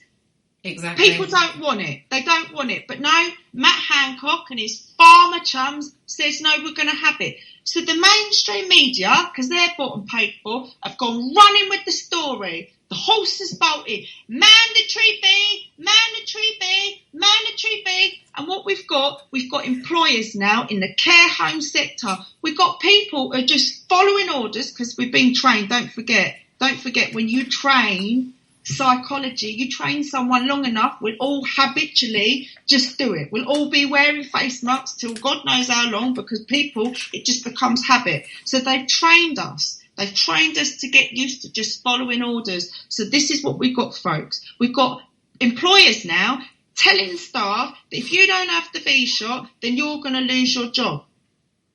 There's no law at the moment because it's not passed. It's not past Parliament. And even if it did pass Parliament, they're not going to get past the Control of Disease Act. It trumps it. And right now we have no precedent. There is no precedent. I've spoken to ACAS, again, because I'm an investigative journalist. I'm not going to sit here Like, I do everything within my power to do something. I get on the street with a G-string, I'm phoning around, I do everything that I can possibly do. Everything that I can possibly do. I'm just one woman. So I phone ACAS, no, there's no precedent. So there's nothing for them to go on. This is new territory. And right now, I'm telling you now, if you are in care, do not leave. Do not leave. You stand and you fight because they haven't got a leg to stand on. I'm telling you now, there's no leg to stand on right now. And everyone needs to stand together. This ain't about a max, Esther's. And I'm telling you something, the care industry, they struggle for good staff. They struggle because they're the most underpaid and overworked people. It's hard, especially when you're empathic like me. You actually give a fucking shit about people and you get paid minimum wage and you get all the shit. You're a good member of staff. They can't get good staff. And do you know how they're getting around it at the moment? They are all new contracts. All new contracts they're stipulating as part of your contract. This is where we're at. If you are in your job and they are pressurising you, do not leave. You stand and fight this. You join a union and you get armed with the facts. Because right now they've not pushed it. And this is where I feel so... I feel the urgency because, like I said in the beginning, this isn't just about care. This isn't about me being personally affected. This is if they bring this in, this sets a precedent. This sets a precedent. There is no body autonomy. There is no informed consent. The government owns you and they can do what they like to you. They already do this in America with people who are refusing cancer treatment. When you're a child, they've medically kidnapped people, gone down that old rabbit hole. Big Pharma. This is what we've got running the world. It's Big Pharma. They are the biggest mafia. You've got Big Pharma and you've got the big banks. And the government, these people no longer represent us. And do you know what? The Mark Saxton who went in and registered, went to the police. This is the only solution that we have, folks. The only solution. It's not protesting. We have to do this by the law. We have to hold these people responsible under common law. And in our country, we have that. We are founded on a common law. Christian values, by the way. On that book, the Queen swore to uphold the law of this, but we're so far away from that, and it terrifies me. It absolutely terrifies me that they are going, once they put that through, if they do, I'm putting the intent out there that it's not going to happen, and I will try every which way to stop. This is why I put that call out, and I really feel like it's the mothers, and I feel like it's the mothers and the children that need to come together to raise their voices. It's the energy. The women seem to be stepping up right now, more than the men. Oh, massively. Yeah. You're a massive inspiration, Cassie. I've not been following you for that long, to be honest with you. I know when lots of stuff was going down with Trump, people were like, oh, follow Cassie Sunshine. And I was just like, just never got around to it because you're just so busy in a world of Facebook. Mm-hmm. Anyway, I followed you and I'm like, I watch your lives and stuff and I'm like, oh my God, she gets you. And you nearly had me in tears the other day. I just felt what you were saying. I don't care if you're Jew-on, you're just so right. And the women really are stepping up at the moment. But it wasn't just that, though. I know I was emotional and Jew-on. Obviously, my emotions I can get. But that call that is real. That is so real. And this is what I find so upsetting in this whole truther movement. And I fucking hate the saying because it's the truth. I hate the movement is just, it's messed up. There's so much infighting. There's so many egos. I'm not a truther. Do you know I am? I'm a healer. I heal people. That's why I change. I've been doing this 5 years and I come on and I brighten people's day. I help people cope. That's why I've turned into a comedian. That's why I'm singing. That's what I truly am. I heal people. That's where my heart is. But also I'm passionate. So that video I did, that is my passion. I'm screaming with passion and that's why I do what I do. That's why I'm out on the street in a fucking G-string, featured all over mainstream media, the worst picture that they can get of me. But do you know what? It fucking worked. It worked. Now, am I right there in saying I was it over your face, or was you literally just in a G-string? Yeah. I had a G-string, so I put my knickers, the G-string. I just put the loop, so the front of it just hang there. Right, sorry, did I mishear that? So was you just wearing a G-string, Cassie? No, I had clothes on. Oh, right. I'm just visioning now like, frickin' heck, shit, because I saw that picture and it was like brilliant, but I'm thinking, oh my God, I didn't realise she actually did like a streaking with a G-string on. Maybe that'll be my next PR stunt, I don't know. Anything to get people to notice what you're trying to fight for. But I feel very much like you, it's our children, and that's why I do what I do like you do. I try to explain to my son, he's only 7, you know, mummy's out doing these things because she wants you to have a great future and not have to wear masks and not be dictated to. And, you know, you can't explain too much to a 7-year-old, but I think he's got the gist. My son, he knows I'm against the government, and it talks about like having superpowers. I was like, I wish I'd had superpowers.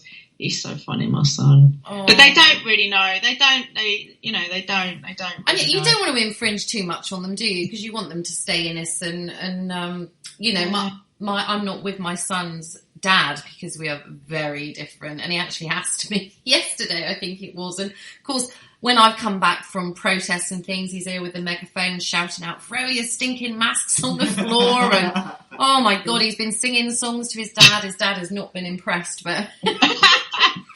But like I say to him, you have to make up your own mind, darling. But that thing everybody watches, it's full of lies. Yeah, my kids don't. I've been very, because I know what I know. So they don't watch TV. They're on YouTube. So my son watches gamers. My sister watches. This is a new thing now. These families, they've cottoned on, aren't they? The parents are milking the kids. Oh, Ryan's toy review.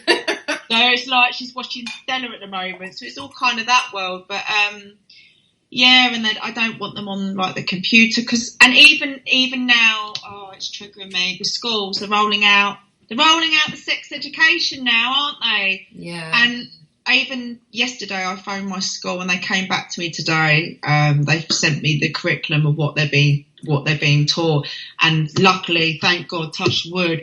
Where my children go, they're not teaching that. They're even with this whole virus thing, and you see some pictures where and it's happening. I've got a friend, her school, it's really strict, they're all lined up, and it's all where I go, it's just like everyone's just running in, and we're like, then the kids are running, and I'm like, this feels normal. Although you've got not so much now, I've noticed, not so much now, but you've got all the parents, because the school put out an email.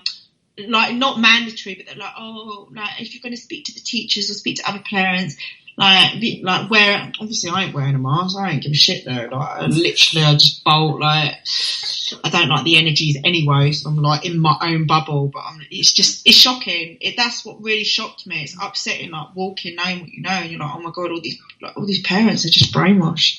They're literally following the orders, and this is the other thing when you understand about psychology, like, this is what I've studied as well. I've studied the mind and, you know, cognitive behavioural therapy and psychology and all consciousness, all stuff like that, and I look at the brainwashing. I look at people like are just on autopilot, and the whole group thing. This is where you see the government now, what they're doing with like social media, because now we've got the Delta virus that is attacking kids now, because who are they going for?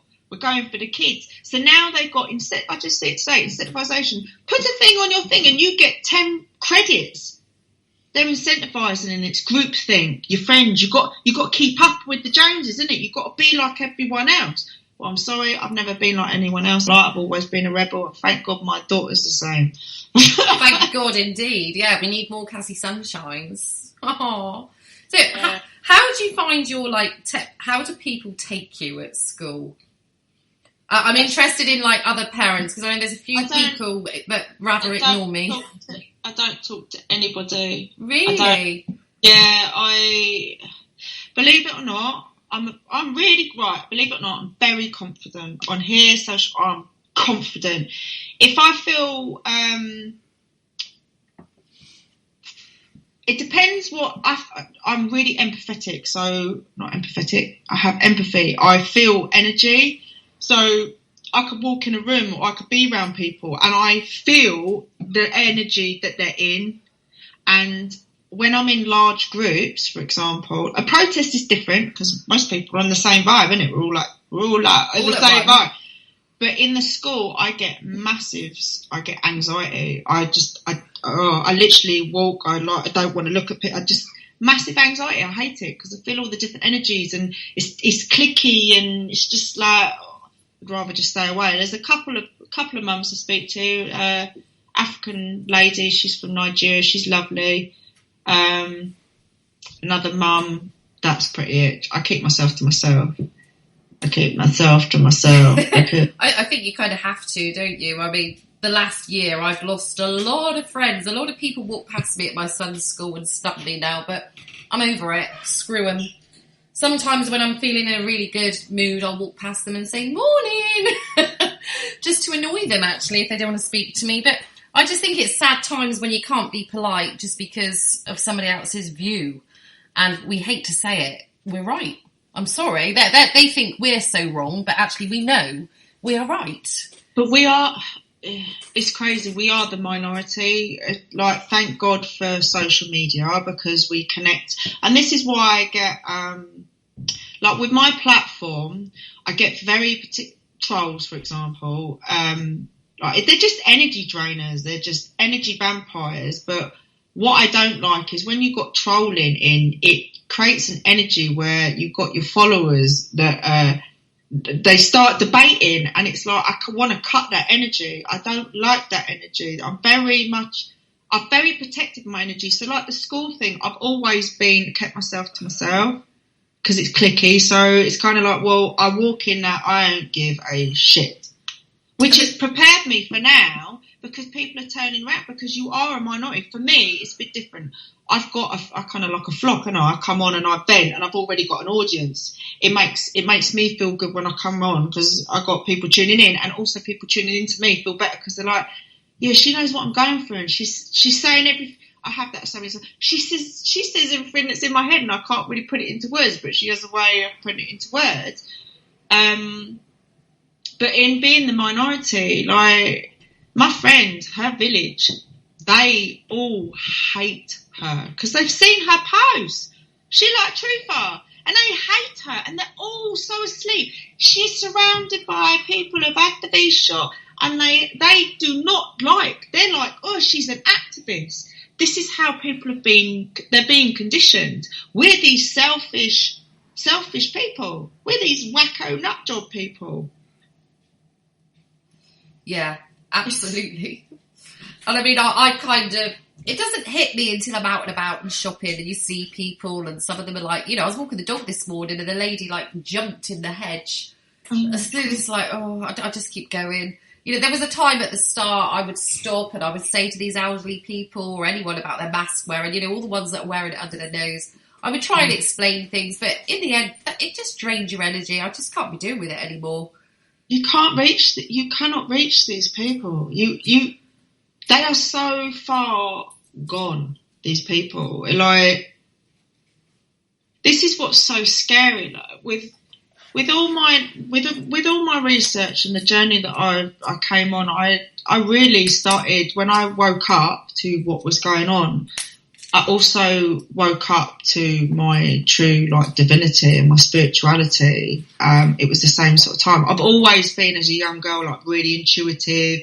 Was into space stuff and UFO, I was tarot, all that kind of stuff as a young age. Then I left it, and then I remember buying this book. It was called Spiritual Growth. I was 18. It was from a bookstore, and I couldn't grasp it, the context of it. Left it. I always kept it, and then I guess when I woke up to all this information, and what woke me up is where we're at now. I was traumatized because it was like the NASA war document. Silent wars, quiet wars and silent technology, or silent weapons for quiet wars. That was what it was. Deborah Tavares, I think it is. All of what she's saying then was what they've got planned, which they're rolling out right now. And I felt lost. I was traumatized. I literally like, oh my God, they've got these agendas. That's when I woke up, and I guess I was turning to something to help, and then I read my book, and it was at that point I was like, oh my God, this makes sense. And that's when it woke me up to my spirituality. And then obviously I've been on this journey of my spiritual growth and waking up in this knowledge. And the more knowledge I started to realise, the more my spiritual growth has then turned me to, this is biblical. Like, I don't put a label on me, but there's definitely something about the Christ energy, and this is definitely Revelations that we're in. Oh, definitely. Definitely Revelations. And when this COVID crap happened, like even now my back's, and this is what I've been getting since this shift in this planetary alignment, the age of Aquarius, when I start talking about something, my whole back starts tingling. Like, I've become more and more, I can manifest more, I get more intuitive now. Like, since this shift has happened, I think the point I was making is that it's given me something to hold on to in amongst this chaos which is happening. Do you feel it's like your purpose, Cassie? Yeah, I think my purpose here is to be a healer. I heal people anyway. Like, people listen to my stuff, and this is when I fucking launched my website. How many months I get diverted on there? It's all about me.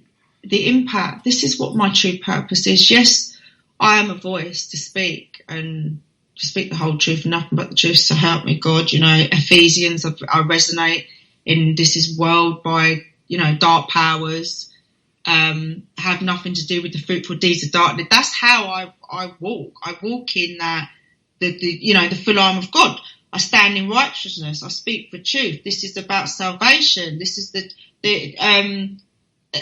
not so much the gospel, I guess, kind of now, but I don't like the religious thing because it segregates all of humanity. What we truly are these divine, energetic. We're energy. We're conscious energy, and this is where I can manifest. Is because I understand that my thoughts are energy, and I can tap into the energy field that's around me to then manifest.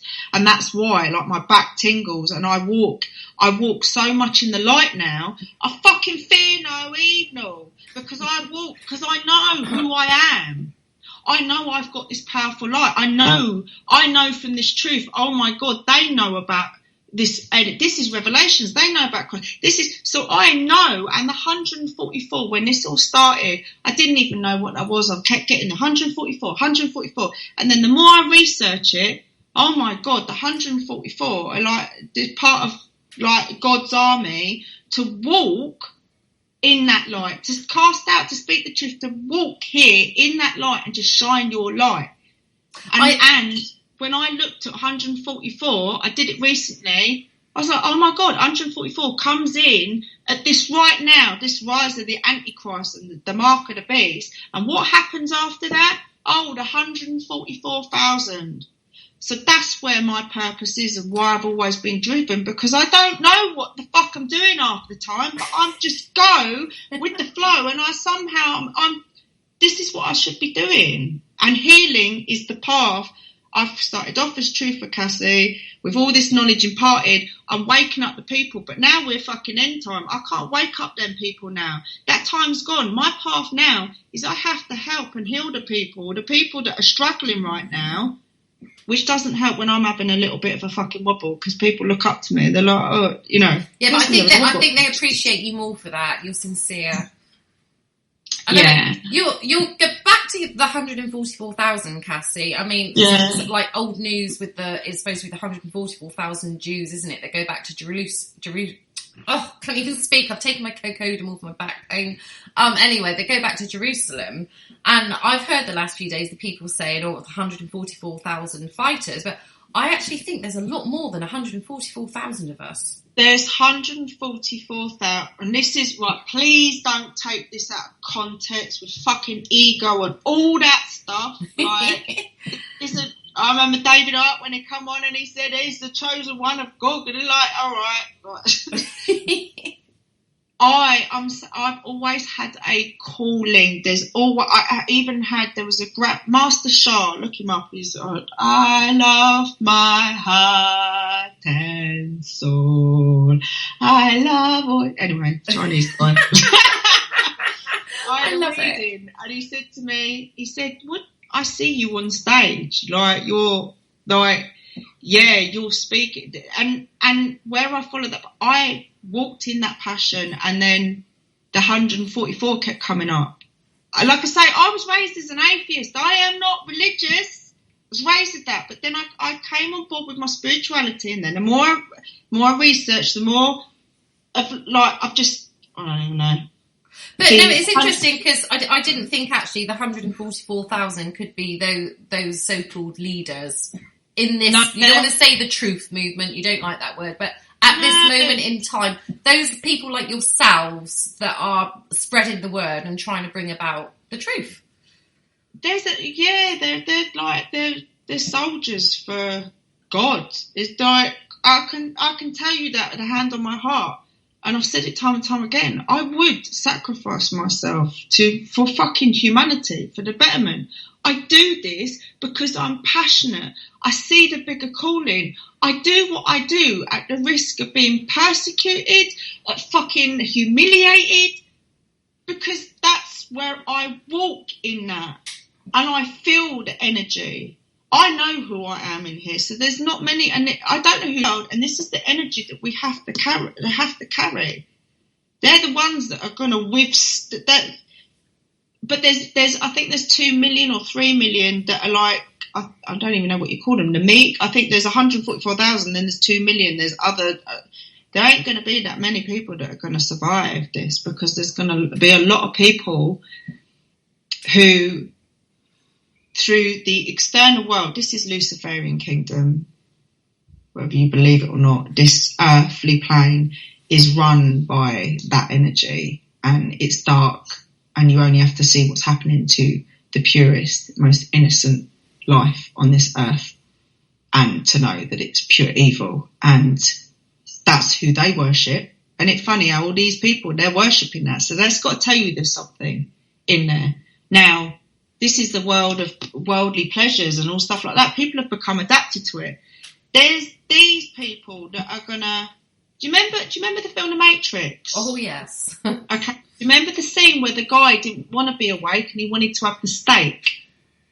I don't remember, but he sells out Neo. He sells out Neo because he wants to get plugged in, because he doesn't want to be in the hell of actually being awake with the machines. Well, there's that part. So that's the kind of analogy, is that people want to still be participating in Luciferian kingdom, and they will sell their soul, like many of these celebrities who want the fame and fortune to be a pop star.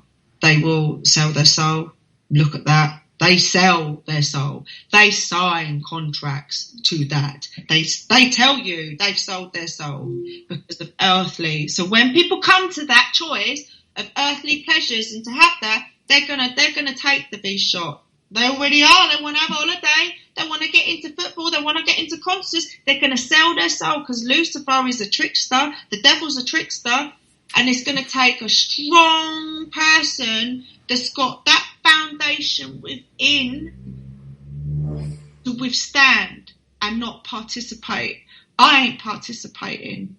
I'm not participating, and there's not going to be many people that are going to be able to do that.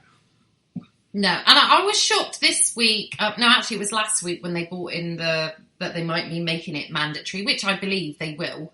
I hate to say it, I don't like to be negative, but can we not put that intent out there? Because that's when we're going to manifest it. You're right. I'll try to be positive then. I just can't seem to be positive about much at the moment.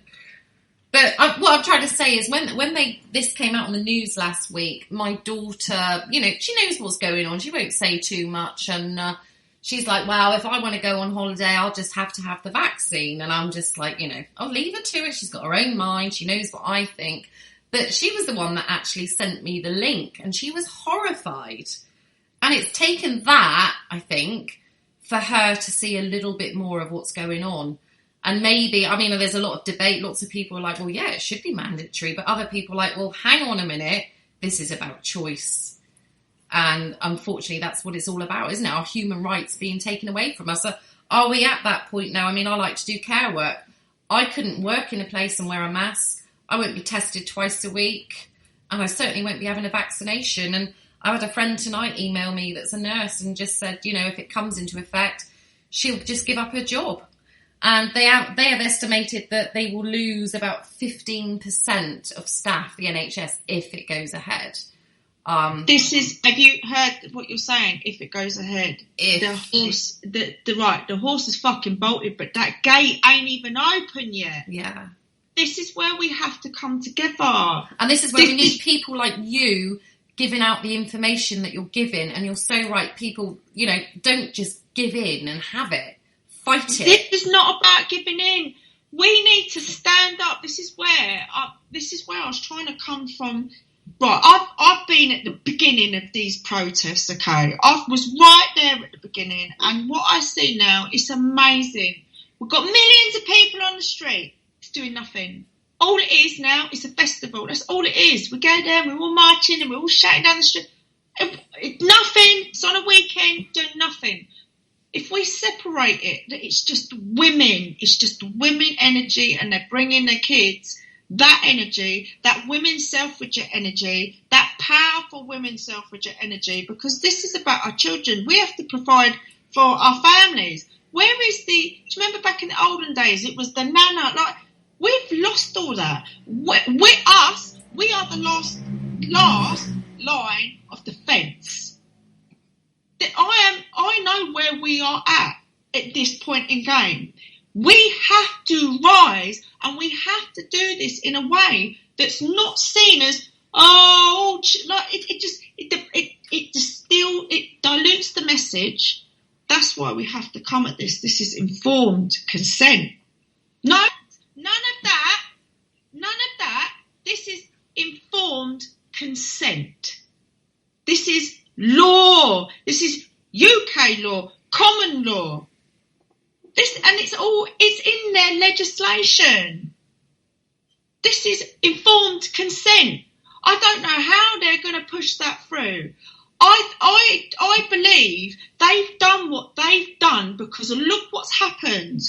You've got carers. You've got carers right now. You've got people in the NHS right now who are being pressured by management, and they've not even got the authority. There's no legal standing, and there is no precedent yet.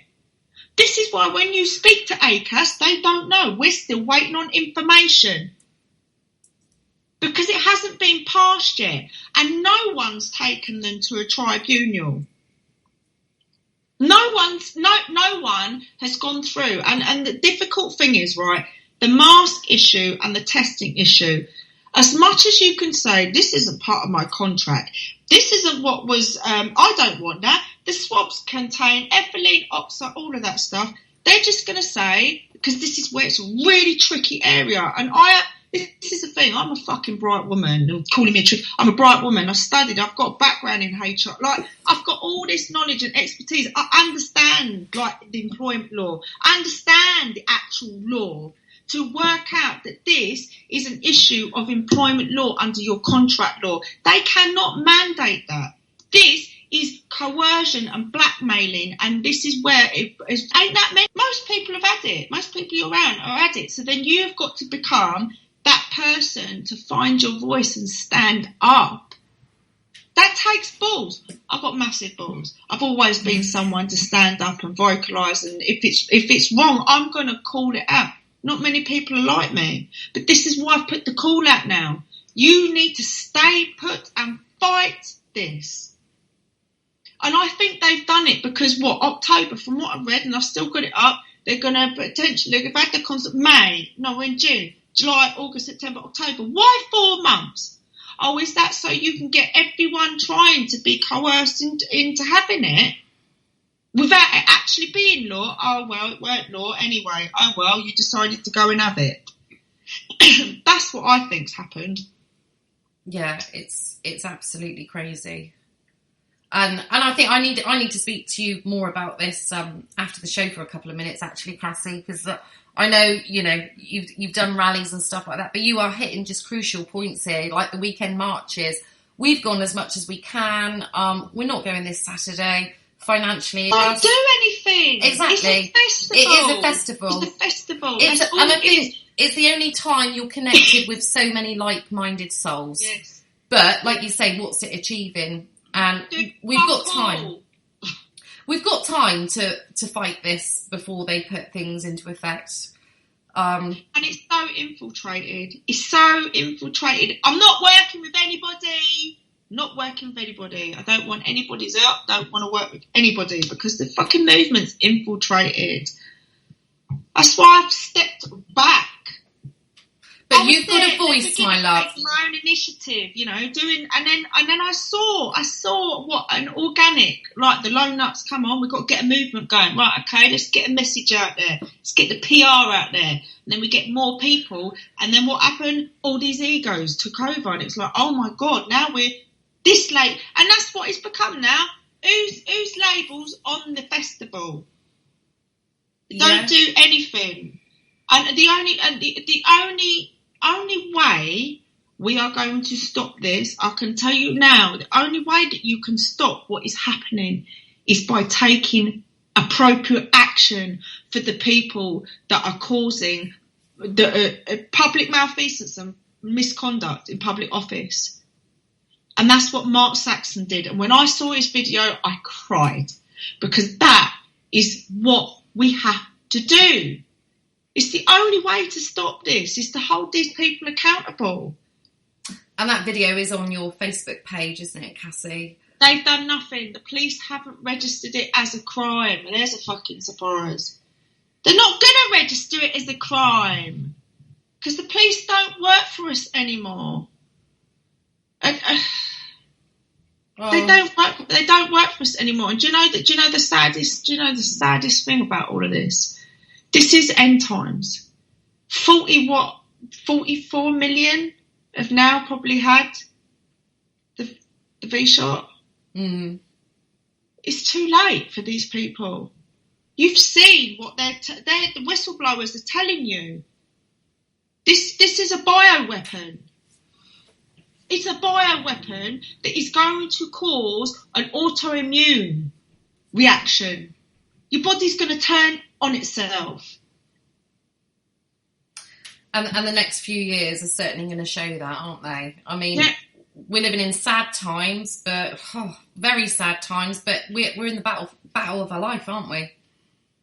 What a time to be alive! What a time to be alive! But we have to do something like, right, this is being proactive. They bloody blindsided us with this coronavirus, and like now we're in this mess, and they'd already created the law and it was all rushed through and stuff like that. Now they've not. Now if we don't rise up, I'm telling you that, if we don't rise up and voice and say no, like, they want us to do a petition. Like, we need to do everything. Every single one of us needs to write to our MPs, although someone did do that, and the response was just a template of, we've got the best scientists on board, and you should have it. That's what this MP said to this woman. I see her letter. I really don't know what's going to save us. Part of me wants to be positive in that, we're going to do this. All these people who trust the plan, innit? Trump and his fucking unicorns are going to come and save us. When, you know what, deep down, this is end times. This is Revelation. Millions of people are going to be genocided, and they are literally carting themselves off to go and get the light. These people, you cannot save them. You cannot, these people are going to the V-shot centre to go and get it. What's the point in going up there and trying to wake them up? They're gone. They're gone. There's no saving these people. And I think the only way, this is what I'm saying, you've got to get the religious people, you've got to get right with Jesus, because that is going to be your saviour. Because when everything around you is going to fucking pot, only what you've got is your foundation with him. That's your own, because we're going to go through some turbulent times. Turbulent times. Oh. I don't know what we can. I really don't know what we can do, because it's like, right, okay, we've got protests. Well, I tried that. We started that. Right. Okay. Well, we need to try and work with people. Well, that's fucked, because there's so much infighting. Can't trust each other. The movement's imploding right now. And then, right, okay, well, we've got to get recourse. We've got to go the legal route. So then you get Mark Saxton. He's an ex-copper. He's fucking videoed it as evidence, and they ain't even registered it. What is it going to take? What is it going to take? Like, this plan is so evil. They are literally going to roll out the V shot with the kids. Knowing what we know, they're going to roll it out. They don't care. We got psychopaths running this ship, and I truly believe the only thing that would ever stop this is probably a civil war. This is what they did back in the olden days, was it not? When their country's under fire, people would then. But we're not in those times now. I don't see a civil war coming.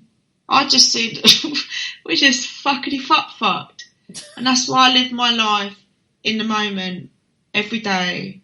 I have faith. I know I'm connected to a higher power, and all I got to keep doing is just. That's why I pray. That's what I do. I pray. I pray. Use me. Use me. Let me be your voice. Guide me. What am I doing? Just use me. Guide me. Help me. And I just follow. And that's why I got to help healing people, because I feel frustrated. You saw how passionate I was. You saw where I am, because that is where it is. That's the reality.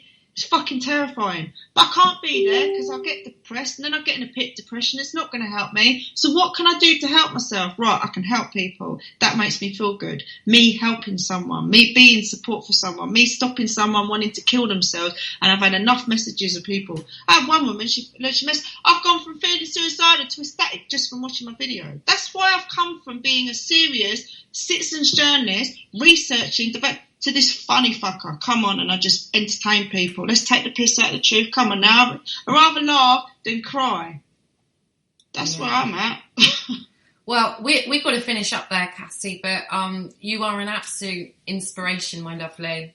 And no, I mean it. It's a real privilege to listen to you speak your truth. So thank you so much for coming on. And did you say you've got a website as well, Cassie? It's not launched. It will be launched. It will be launched. But check out Cassie Sunshine. You're currently going under 2 profiles that are under the moment, though, Cassie. Yes, I'm on CASSY at the moment. I've got 9 days left before I get my main profile, which is the CASSIE, which is the photo that you had of me with the pink hair. Find me with the pink hair. That's where I will be on. And I promise, no more biting with the trolls, because when I do that, I get a ban. I can't help myself. I just delete and block.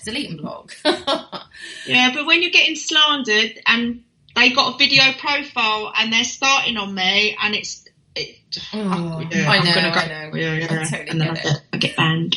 Oh, bless you. Well, thank you so much, and we'll be in touch again, sweetheart. See you again, Cassie. Thank you. Bye. Right, wow, that was pretty bloody awesome, wasn't it? So go to Cassie's page and please follow her. Total inspiration. Yeah, we do need to be the change we want to see. News-wise, obviously there's a massive rally in London on Saturday. Would like to go, but do you know what? Like I say, we've been going the last few months, and like Charlie said earlier, do we really want to go and march around for a few hours? And get up at the crack of dawn? No, I'm not feeling it, because I'm also a bit. It's not hitting the point. It is more like, let's get together with like-minded people. I don't believe it's actually doing anything, but sharing live videos and stuff does show the people that are on your Facebook feeds and stuff that are so-called asleep what is going on. What do you think, Charlie? I think everything has an impact. I think the protests do something. Yeah, fair enough. I don't think they're getting us I think the problem is there's no publicity, is there? Nothing. And if more people could see how many people are up in arms about it, perhaps they would change their mind. There's little changes in everything. There was one guy at one point listened to the mainstream media for quite a while, believed the figures that he was saying, they were saying, And then he was driving through London on one of the protests, and it totally woke him up to the actual numbers. So you might not see anything, but say that people come out to this protest, that might wake up 10, 20 people to the actual numbers. Those 10, 20 people might say something to other people that might have a ripple effect for 40, 60 people. Those 60 people might, I just believe everything we do has an impact, no matter how small. No, I think you're right. I'm not saying they don't work, as in, I think waking people up, yes. The more people we wake up, little by little, like the little conversations we have with the little seeds that we plant, everything has an impact. And if we keep going and keep going. I think I'm meaning more like government. I don't feel that has an impact. But there is a 100th monkey effect that if that does happen, if we keep going and keep waking people up slowly and slowly, if it gets to 100 monkey effect, will start to become the majority. So, fingers crossed. Fingers crossed. So, Charlie, is there a stand in the park this week? There is, every week. Good. Yeah. 1 p.m, Mark Gardens, next to the bandstand. If it's raining in the bandstand. Great. Come and meet some like-minded people. Penzance. Yeah. So that's it, guys. So we'll be back same time next week. Thank you so much for tuning in. Hope you've enjoyed the show. 2 totally different guests and both total inspirations. And just keep fighting the fight. Stay strong and all this stay safe bollocks. I say stay active. So we'll sing you out.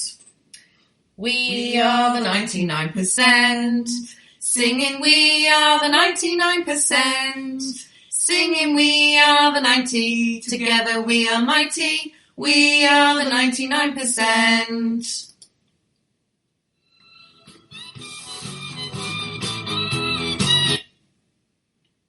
On the Shelley Tasker Show. Don't know if that's playing or not. I wouldn't Press or worry something. about it.